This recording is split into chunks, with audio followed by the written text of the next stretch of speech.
Dear student, Gayatri PG college Sachur की online classes में आपका स्वागत है। आज हम BSc part second organic chemistry में नेक्स्ट जो टॉपिक है विसिनल ग्लाइकोल यानी डाइहाइड्रिक एल्कोहल की रासायनिक अभिक्रिया, chemical reaction of vicinal glycol.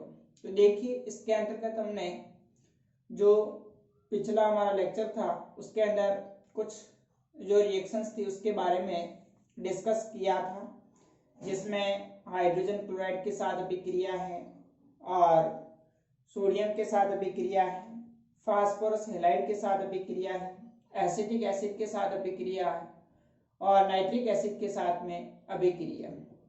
अब हम आगे डिस्कस करेंगे जो नेक्स्ट रिएक्शंस है वो है ऑक्सीडेशन, ऑक्सीकरण।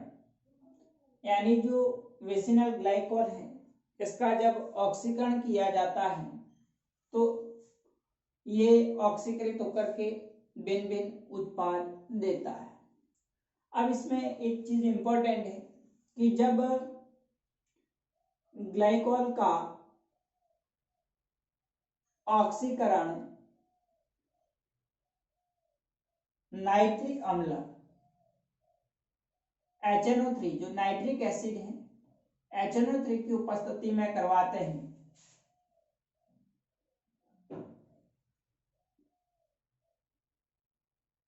करवाने पर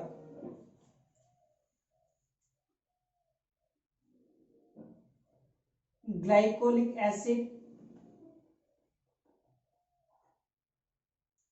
तथा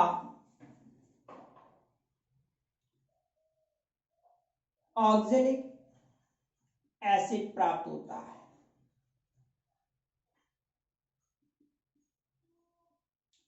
इसके अंतर्गत कार्बन कार्बन है उसके बीच का बॉन्ड क्लीवेज नहीं होता है। तो देखिए, इसमें ये जो ग्लाइकोल होता है इस ग्लाइकोल का ऑक्सीकरण HNO3 नाइट्रिक एसिड की उपस्थिति में करवाते हैं तो सबसे पहले जो एल्कोहल है वो ऑक्सीकृत होकर के इस प्रकार से CHO ग्लाइकोल एल्डिहाइड बनाता है।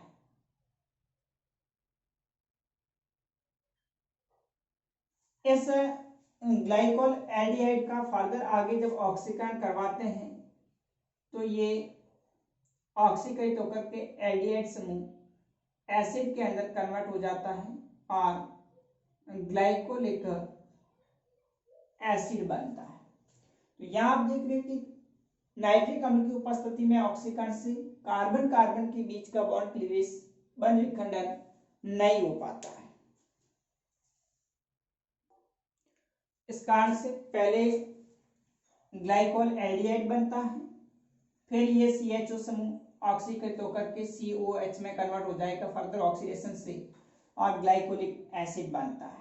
इसी प्रकार से इस ग्लाइकोल एल्डिहाइड का भी ऑक्सीकरण आगे करते हैं तो इस प्रकार से CHO और ये जो एल्कोहल है वो भी ऑक्सीकृत होकर के CHO में कन्वर्ट हो जाएगा तो ग्लाइऑक्सेल का फॉर्मेशन होता है और इस ग्लाइऑक्सेल का फर्दर ऑक्सीडेशन करते हैं तो इस प्रकार से आगे ये ऑक्सीकृत होकर के ऑक्जेलिक एसिड का फॉर्मेशन करेगा। तो आप देख रहे हैं कि नाइट्रिक एसिड में हमेशा ऑक्सीकरण करते हैं तो ग्लाइकोलिक एसिड और ऑक्जेलिक एसिड है वो प्राप्त होता है। लेकिन जब इसी ग्लाइकोल का ऑक्सीकरण लेड एसीटेट या फिर पर आयोडिक एसिड या फिर अम्लीय पोटेशियम डाइक्रोमेट या अम्लीय जो डाइक्रोमेट है इसकी उपस्थिति में करवाते हैं तो इस जो ग्लाइकोल है इस ग्लाइकोल का कार्बन कार्बन का जो बॉन्ड है वो विखंडित होकर के एल्डिहाइड का फॉर्मेशन फॉर्मेल्डिहाइड का फॉर्मेशन होता है। इससे हम ऑक्सीडेटिव क्लीवेज या फिर इसे ग्लाइकोल विदलन कहा जाता है। तो देखिए इसमें किस प्रकार से ऑक्सीडेटिव क्लीवेज होता है।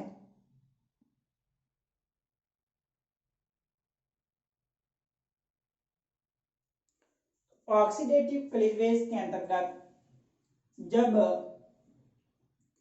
Ethylene glycol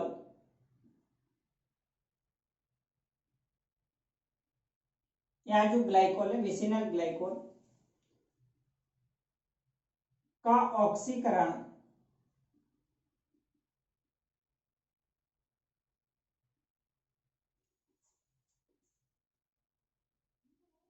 lead tetra acetate PbCH3COO का होल फूल लेड टेट्रा एसीटेट या HiO4 पर आयोडिक एसिड या एसिडिक K2Cr2O7 अम्लीय पोटेशियम डाइक्रोमेट या एसिडिक KMnO4 पोटेशियम परमैंगनेट की उपस्थिति में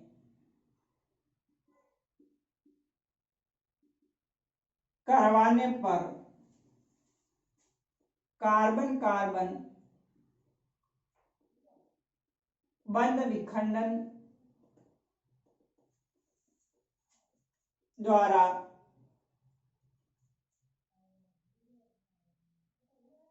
फॉर्मेल्डिहाइड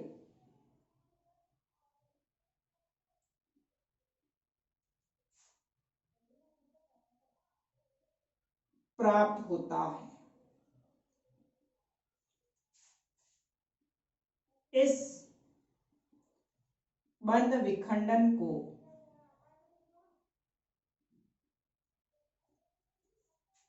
ग्लाइकोल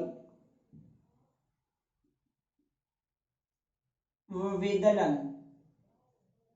भी कहा जाता है।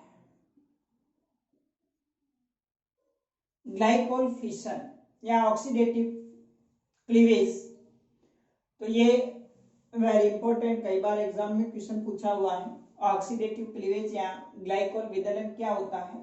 तो इसके अंदर एथिलीन ग्लाइकोल है, इसका जब ऑक्सीकरण लेड टेट्रा एसीटेट या फिर परायोडिक एसिड या फिर अम्लीय पोटेशियम डाइक्रोमेट या फिर अम्लीय KMnO4 की उपस्थिति में करवाते हैं, तो इस एथिलीन ग्लाइकोल के अंदर कार्बन कार्बन के बीच में बंध विखंडन द्वारा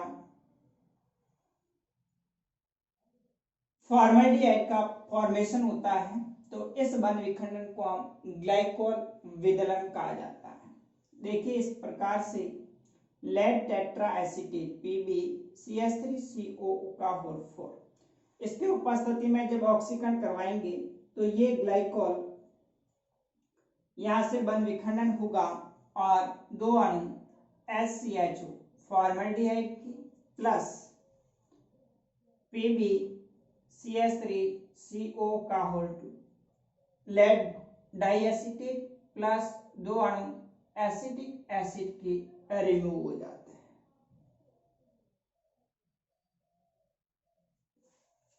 तो ये अभिक्रिया एग्जाम के अंदर पूछी जाती है। तो इसके अंदर आप देखते हैं कि जब लेड टेट्राएसीटेट की उपस्थिति में ऑक्सीडेशन करवाते हैं तो यहाँ पर कार्बन कार्बन के बीच का बंध विखंडन होता है और CH2OH जो प्राइमरी अल्कोहलिक जो ग्रुप है वो ऑक्सीकृत होकर के फॉर्मेल्डिहाइड, इसी प्रकार से ये भी CH2OH ऑक्सीकृत होकर के दूसरा अणु फॉर्मेल्डिहाइड का, तो दो अणु फॉर्मेल्डिहाइड की प्लस PbCH3COO का होल 2 लेड डाइएसिटेट प्लस दो अणु यहाँ से एक एक हाइड्रोजन परमाणु के साथ जुड़ करके एसिटिक एसिड बना देंगे। इसी प्रकार से पर आयोडिक एसिड जो होता है HiO4, इसके साथ में भी अभिक्रिया करके ऑक्सीकरण द्वारा फॉर्मेल्डिहाइड का फॉर्मेशन होता है। HiO4 पर आयोडिक अम्ल की उपस्थिति में भी ऑक्सीकृत होकर के 2 मोल फॉर्मल्डिहाइड के HCHO plus HiO3 plus H2O बनता है। तो इस अभिक्रिया को ग्लाइकोल विदलन कहा जाता है। तो डायरेक्ट भी सवाल पूछा जाता है कि ग्लाइकोल विदलन क्या है। तो ग्लाइकोल जो होता है लेड टेट्राएसीटेट या फिर परायोडिक एसिड, पोटेशियम डाइक्रोमेट और या फिर एसिडिक KMnO4 की उपस्थिति में जब अभिक्रिया करवाई जाती है तो ग्लाइकोल का COH बंध विखंडन हो जाता है, इससे हम ग्लाइकोल विदलन कहा जाएगा।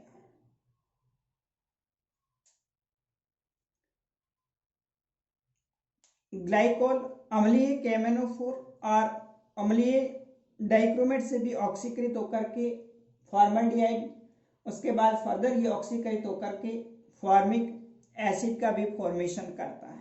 आगे और भी ये ऑक्सीकृत हो जाता है CH2OH एसिडिक KMnO4 या फिर एसिडिक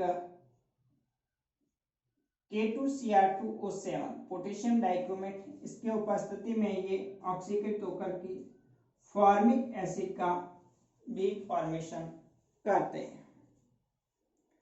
अब देखिए नेक्स्ट अगली जो अभिक्रिया है निर्जलीकरण।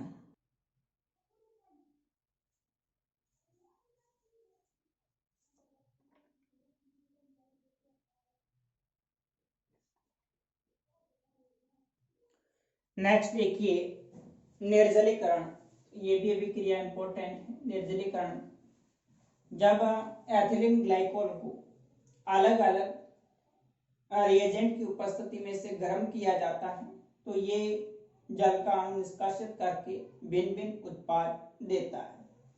सबसे पहले बात करें एथिलीन जो ग्लाइकोल है, इसको ड्राई ZnCl2 शुष्क ZnCl2 की उपस्थिति में हीट करते हैं तो ये एक अणु जल का निष्कासित करके एसिड एल्डिहाइड का फॉर्मेशन करता है, CH3CHO देगा।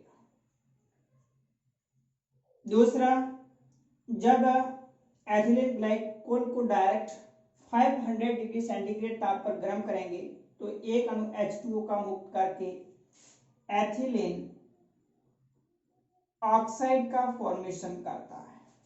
तो ध्यान रखना, शुष्क ZnCl2 की उपस्थिति में तो एसिड एल्डिहाइड बनता है और डायरेक्ट इसको 500 डिग्री सेंटीग्रेड ताप पर गर्म करते हैं तो एक अणु H2O का मुक्त होकर के एथिलीन ऑक्साइड बनता है। तीसरा देखिए, जब एथिलीन ग्लाइकोल को डाइल्यूट सल्फ्यूरिक अम्ल की उपस्थिति में या फिर कंसंट्रेट फास्फोरिक अम्ल H3PO4 के साथ गर्म करते हैं तो इसके जो 2 मोल्स हैं वो आपस में जुड़ करके 1,4 डाइऑक्सेन का फॉर्मेशन करते हैं। 1,4 डाइऑक्सेन बनता है। देखिए 1 मोल एथिलीन ग्लाइकोल का CH2OH प्लस दूसरा मोल CH2OH, ये डाइल्यूट सल्फ्यूरिक अम्ल की उपस्थिति में या फिर कंसंट्रेट सांद्र फास्फोरिक अम्ल की उपस्थिति में जब इसको अभिक्रिया करवाएंगे तो यहाँ से एक अणु H2O का और यहाँ से भी एक अणु H2O का, 2 अणु H2O के रिमूव हो जाएंगे। ये CH2 इस ऑक्सीजन से CH2 ऑक्सीजन CH2, इस प्रकार आप देख रहे 1 और 4 ऑक्सीजन के साथ में दोनों मॉलिक्यूल जुड़ करके 1,4 डाइऑक्सेन का फॉर्मेशन करेंगे। फोर्थ है कि जब एथिलीन ग्लाइकोल को डाइल्यूट फास्फोरिक अम्ल, यहाँ पर कंसंट्रेट है, ध्यान रखना थोड़ा, यहाँ डाइल्यूट फास्फोरिक अम्ल के साथ में गर्म करते हैं तो इसके 2 मोल्स एक अणु H2O का रिमूव होकर के डाइएथिलीन ग्लाइकोल का फॉर्मेशन करेंगे। तो इस प्रकार से डायरेक्ट इसमें अभिक्रिया पूछी जाती है कि जब एथिलीन ग्लाइकोल को निर्जल ZnCl की उपस्थिति में गर्म करते हैं तो क्या होता है, एसिड एल्डिहाइड बनता है या फिर जब एथिलीन ग्लाइकोल को डायरेक्ट 500 डिग्री सेंटीग्रेड ताप पर गर्म करते हैं तो क्या होता है, एथिलीन ऑक्साइड बनती है। और जब एथिलीन ग्लाइकोल को तनु सल्फ्यूरिक अम्ल या सांद्र फॉस्फोरिक अम्ल की उपस्थिति में गर्म करते हैं तो बताइए उत्पाद क्या प्राप्त होगा, तो 1,4 डाइऑक्सेन बनेगी।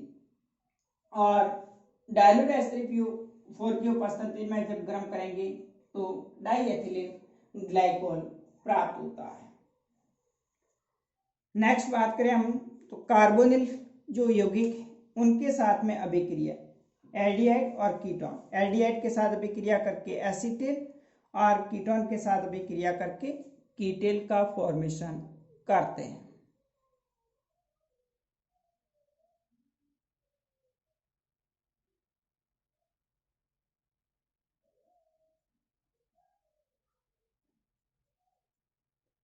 तो देखिए रिएक्शन विथ कार्बोनिल कंपाउंड, जब एथिलीन ग्लाइकोल की अभिक्रिया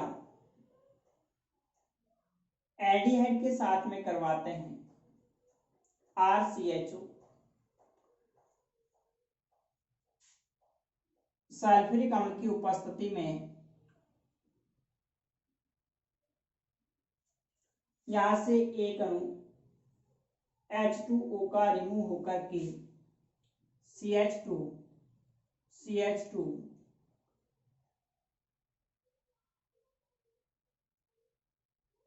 O, ये दोनों ऑक्सीजन परमाणु कार्बन के साथ में जुड़कर के इस प्रकार से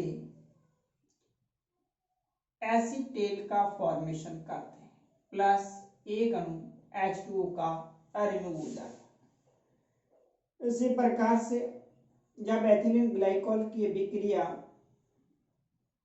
कीटोन के साथ में करवाई जाती है तो कीटोन के साथ में भी अभिक्रिया करके H2O अणु रिमूव हो जाएगा और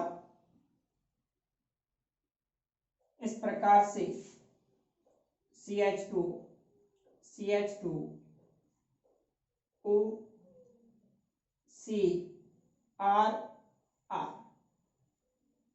कीटोन से कीटेल बनेगा प्लस H2O अणु मुक्त हो जाएगा। तो ये कीटोन के साथ अभिक्रिया करके कीटेल और एल्डिहाइड के साथ अभिक्रिया करके एसीटेल का फॉर्मेशन करेंगे। अब हम नेक्स्ट जो अगली अभिक्रिया है पिनाकोलन रीअरेंजमेंट, पिनाकोलन पुनर्विन्यास अभिक्रिया, इसके बारे में नेक्स्ट अगले लेक्चर में डिस्कस करेंगे। Okay, thank you.